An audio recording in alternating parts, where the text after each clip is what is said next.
Assalamualaikum warahmatullahi wabarakatuh. Teman, kali ini kami dari Sekolah Tinggi Agama Islam Tulang Bawang, program studi Ekonomi Syariah 5B.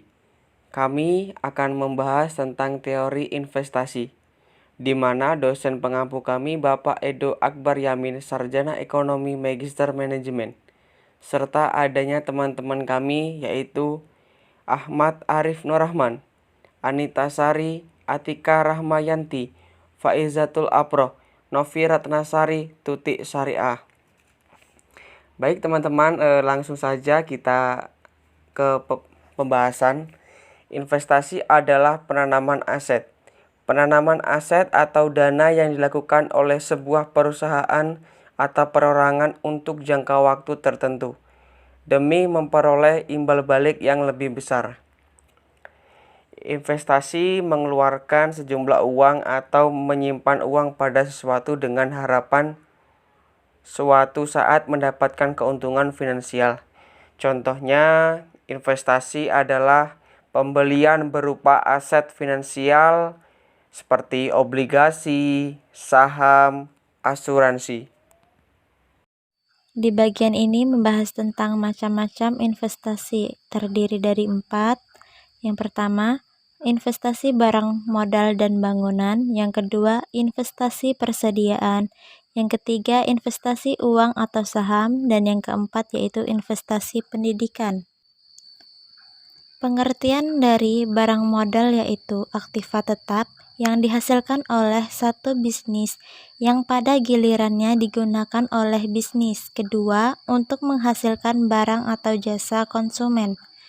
Barang modal termasuk aktiva tetap seperti bangunan, mesin, peralatan, kendaraan, dan alat yang digunakan organisasi untuk menghasilkan barang atau jasa. Barang terjadi 3 jenis. Yang pertama, barang mentah, barang setengah jadi, dan barang jadi.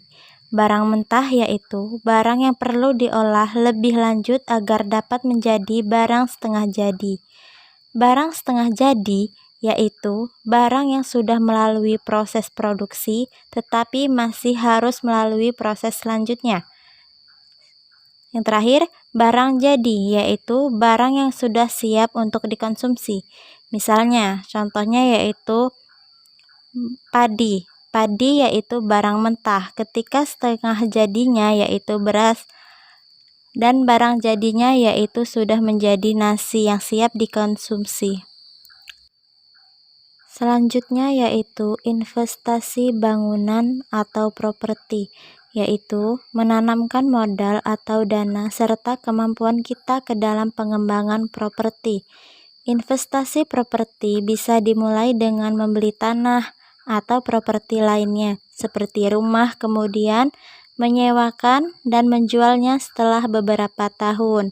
Investasi properti yaitu sebuah pilihan yang baik jika kita ingin berinvestasi untuk jangka waktu yang sangat panjang. Contoh dari investasi bangunan yaitu menjual sebuah rumah. Ketika rumah tersebut laku dan keuntungannya yaitu bisa menjadi banyak. Kekurangan dari investasi bangunan yaitu terjualnya yang sangat lama. Yang kedua yaitu investasi persediaan. Investasi persediaan merupakan bahan atau barang yang disimpan yang akan digunakan untuk memenuhi tujuan tertentu.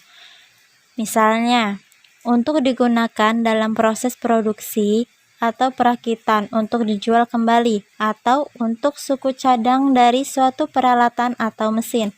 Persediaan dapat berupa bahan mentah, bahan pembantu, barang dalam proses, barang jadi, ataupun suku cadang.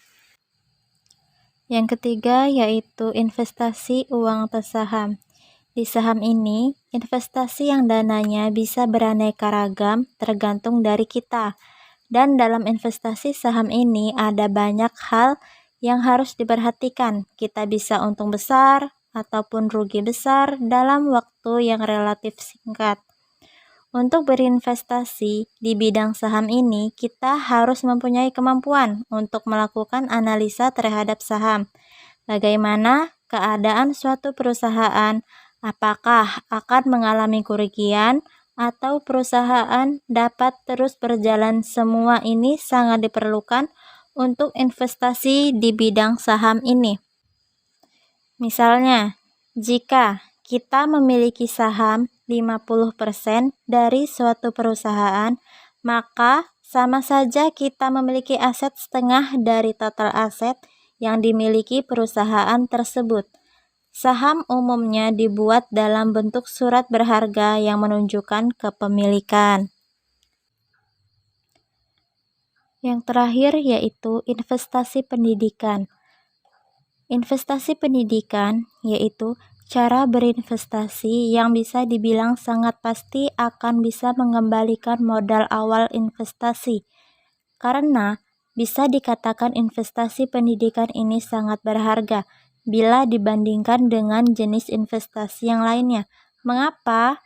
Karena pendidikan merupakan investasi yang bisa dikatakan mulia, dan sesuatu yang mulia tersebut akan sangat berharga.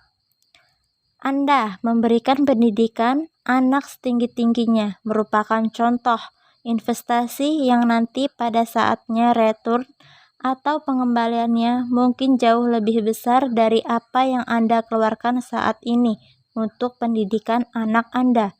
Jelas, investasi pendidikan semacam ini bisa dikatakan investasi yang paling berharga di antara investasi lainnya. Beberapa alasan kalau pendidikan merupakan investasi yang terbaik. Pertama, pendidikan dan ilmu perkembangannya akan terus berkembang dan meningkat.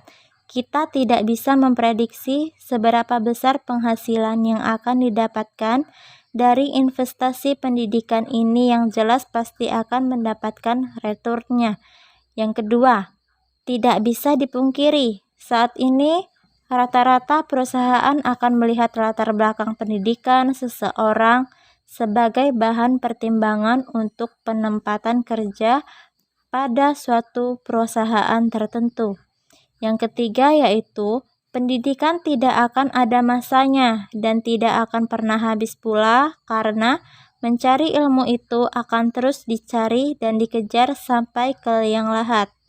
Dan yang keempat, pendidikan yang tinggi juga akan secara tidak langsung akan mengangkat derajat dan taraf kehidupan yang meningkat. Adapun faktor-faktor yang mempengaruhi investasi itu ada 5. Pertama, tingkat suku bunga. Pengaruh ini dapat dilihat dari kondisinya. Jika suku bunga rendah, maka jumlah investasi akan meningkat. Begitu pula sebaliknya. Jika suku bunga tinggi, maka jumlah investasi akan menurun.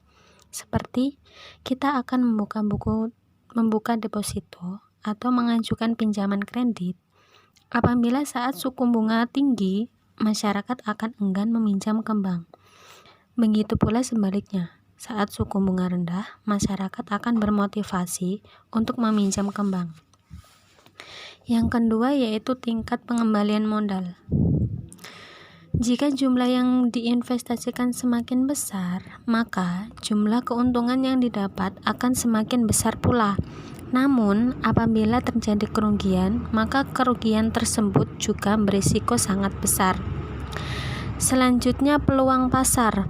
Hal ini yang terpenting karena dalam peluang pasar ini terdapat atau bertemunya antara penjual dan pembeli yang dapat membantu perusahaan untuk mencapai target yang telah ditentukan.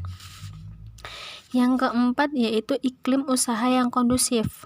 Maksudnya, terdapat faktor-faktor lokasi tertentu yang berkesempatan untuk mendorong perusahaan melakukan investasi secara kondusif dan yang bertujuan untuk meningkatkan situasi keamanan dan ketertiban dalam usaha yang lebih kondusif lagi. Yang terakhir yaitu terjaminnya keamanan dan stabilitas publik, seperti menciptakan keamanan penting bagi investor karena akan menjamin berlangsungnya investasi untuk jangka panjang dan sistem keamanan atau keselamatan umum yang lebih terintegrasi.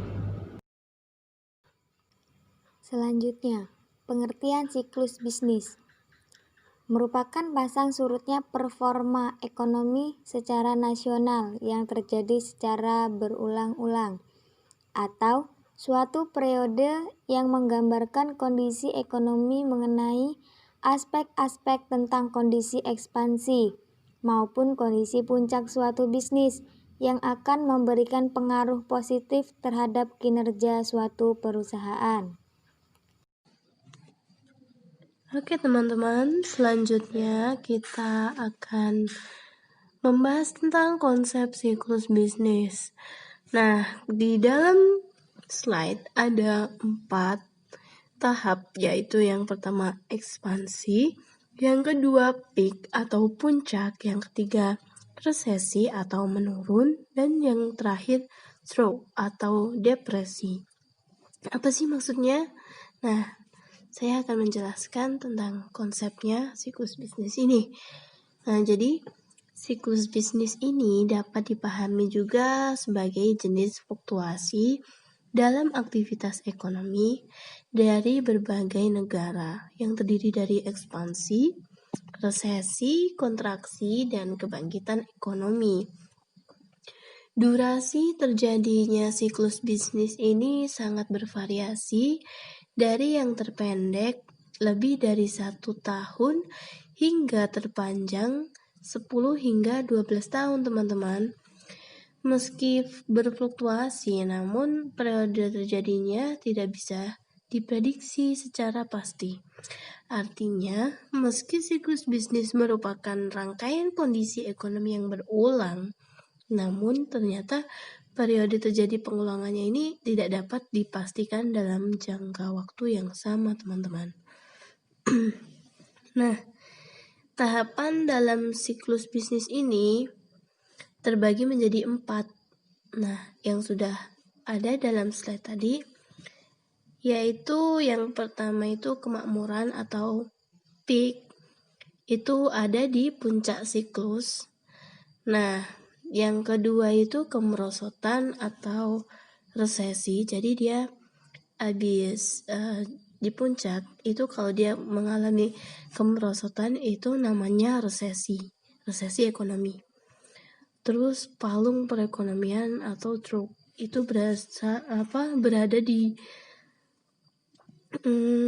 gelombang yang paling ujung sendiri, itu namanya trough. Dan pemulihan atau ekspansi, jadi di recover gitu. Jadi setelah terjadinya depresi, terus jatuh di titik paling rendah, terus terjadinya pemulihan, itu namanya ekspansi atau recovery.